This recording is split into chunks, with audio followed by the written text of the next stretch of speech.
Ayan, so isang magandang umaga po mga boss. So ngayon po ay araw po ng Sabado. Magbibigay na po tayo ng tips, giya at impormasyon para ngayong araw po ng Sabado. Ang start po mamaya ng karera ay nasa ganap na alas 3 po ng hapon. So maaga po yung karera ngayong araw po ng Sabado. So ngayon po ay nasa ganap na alas 9 pasado na po ng umaga. So late na po tayo ng upload. Sa mga hindi pa nakapag-subscribe, subscribe na po kayo sa ating YouTube channel mga bayan. Mag-subscribe po kayo, i-like ang ating video at pakishare po sa inyong mga Facebook group nang marami po yung makalam na ating bayang karerista. So bibilisan po natin, no? Shoutout po pala sa among tunay ko kay Haring Binidik Aquino. Shoutout po sa iyo boss. Ingat ka palagi. So race 1 tayo. Dito Bagatching MMTC Special Race 1400 meters Peak 5 event. Dito first choice itong numero 3, Thy Will Be Done. Ito isang matulin na kabayo. Pwedeng magdikta ng unahan o pwedeng remate. So depende po yan sa strategy ng connection. First choice ko po yan, Thy Will Be Done. Tumakbo noong August 8. Siya po pang 11 pagdating sa finish line. Pero mababa po sa laban ito, Thy Will Be Done. Second choice ko po dito, Essential Lady. Si Essential Lady naman sa 1400 meters, dito po yan sa Metro Turf, may 1.28 imedya po ito sa best time record niya. So para po sa akin, Essential Lady, malaki po yung chance dito. Ang kanyang latest run noong August 8, siya po pang 10 no? Sa nanalong si Give Me a Break. Third choice ko dito, itong numero 1, Amaria. Tumakbo noong August 8, pang 8 po ito sa nanalong si Lake Apo. Nakapagtala ng 1.29.6. So dito sa race number 1, tatlo po tayo, Thy Will Be Done, Essential Lady, tsaka itong si Amaria, race number 1. Proceed po tayo race number 2. Umpisa ng winner take all. Bagatching MMTC Special Race 1400 meters, winner take all po ito yung race number 2. Tingin ko anybody's race po ito, itong race number 2. Dito ang aking first choice.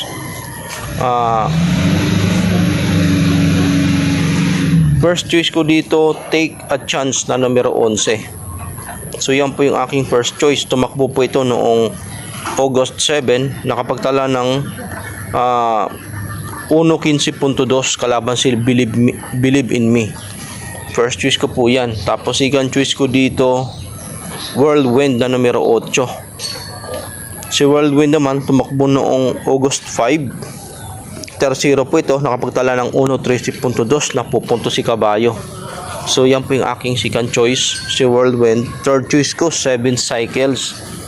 Ito sa kanyang latest run, nakapagtala ng 1.28, sarado. Mainam, kaya nagustuhan ko po ito. Kaya para sa akin, ilalagay ko po siyang third choice. So dito sa race number 2, tatlo po tayo. First choice ko, Take a Chance. Second choice, Whirlwind. Tapos third choice ko, 7 Cycles, race number 2. Proceed po tayo race number 3. Umpisa ng peak 6, no? 1400 meters. Itong race number 3, ang aking first choice dito, isang mababang grupo. Isang mababang grupo po ito.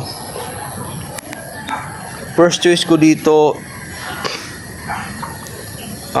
Dihado tayo. Jewel of the Nile. Baka malyamado po ito mamaya o segunda. So first choice ko yan, Jewel of the Nile. Tumakbo noong August 1. Pampito po ito pagdating sa finish line. Nakapagtala ng 1.22.8 sa 1300 meters. Diyan po yan doon po sa kabilang karera sa PGC. Second choice ko po, Success of Times, isang matulin na kabayo. Mababa po ito sa laban. So ito mababang grupo po ito at mababa na rin po siya sa laban dito. Kaya although hindi maganda ang tinatakbo nito nung nakaraan, pero silip po ito mga bayang karerista. Success of Times, second choice ko po yan. Ang kanyang latest run, August 9. Tapos third choice ko dito, Victorious Passion. Mababa na rin po ito sa laban mga bayang karerista. Kaya ikinoconsider ko po itong third choice, Victorious Passion. tumakbo noong August 9. 1.30 puntos sa isa kanyang naitalang preba sa 1400 meters. Dito po yan sa Metro Turf. So dito tatlo tayo sa race number 3, no?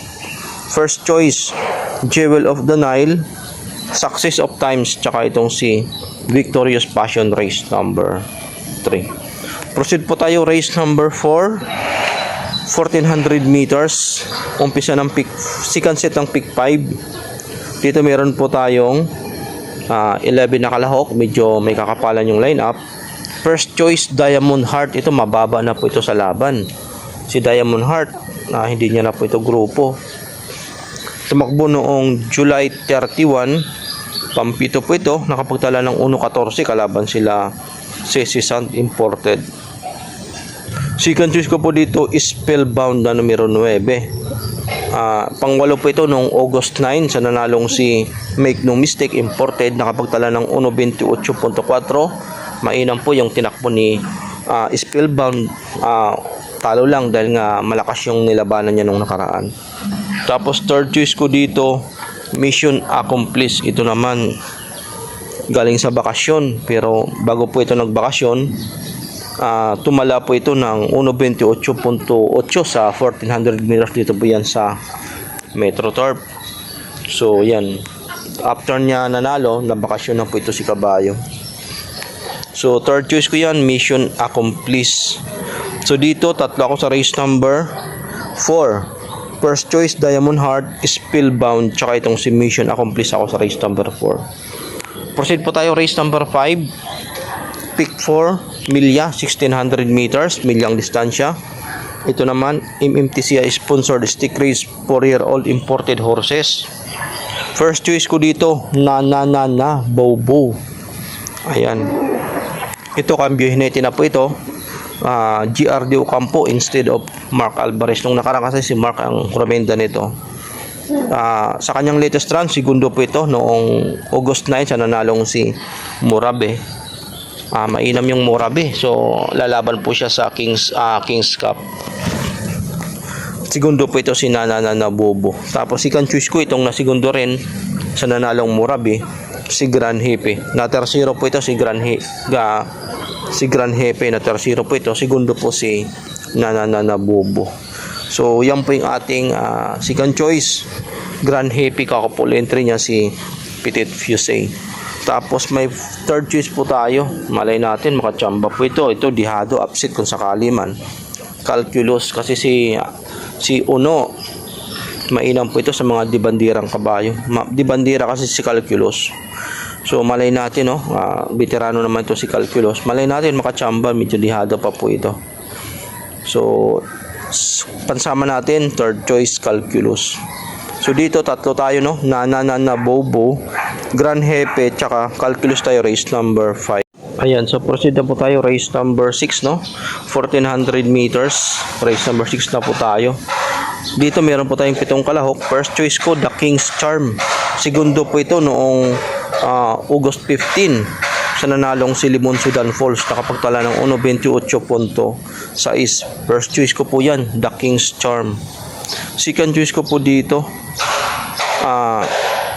itong numero 4, Mr. Sipukot. Ito nakapagtala ng 1.28.4 nung nakaraan sa 1400 meters. Dito po yan sa Metro Turf. Kaya para po sa akin, second choice ko po yan, Mr. Sipukot na numero 4. Tapos third choice ko itong numero 7 na Kentucky Rain. Malakas lang ang nilabanan nito noong August 8. Pero para po sa akin, mababa po ito sa laban. Tingin ko malaki chance. Kaya dito tatlo ako sa race number 6, no. First choice, The King's Charm. Second choice ko, Mr. Sipukot. Ito matulin. Tingin ko pwedeng magdikta ng unahan. Tapos third choice ko, Kentucky Rain. Good luck po race number 6. Proceed po tayo race number 7, penultimate race, 1400 meters. Dito sa race number 7, medyo may kakapalan yung lineup, 10, 10 kabayo ang tatakbo dito. First choice ko po dito, itong numero 3, Golden 8. Panglima po ito nung nakaraan, nakapagtala ng 1.30.2 anong August 9. Second choice ko itong closing time na numero 4, nakapagtala ng 1.31 nung last August 8 kalaban si Sheila, yung nanalo.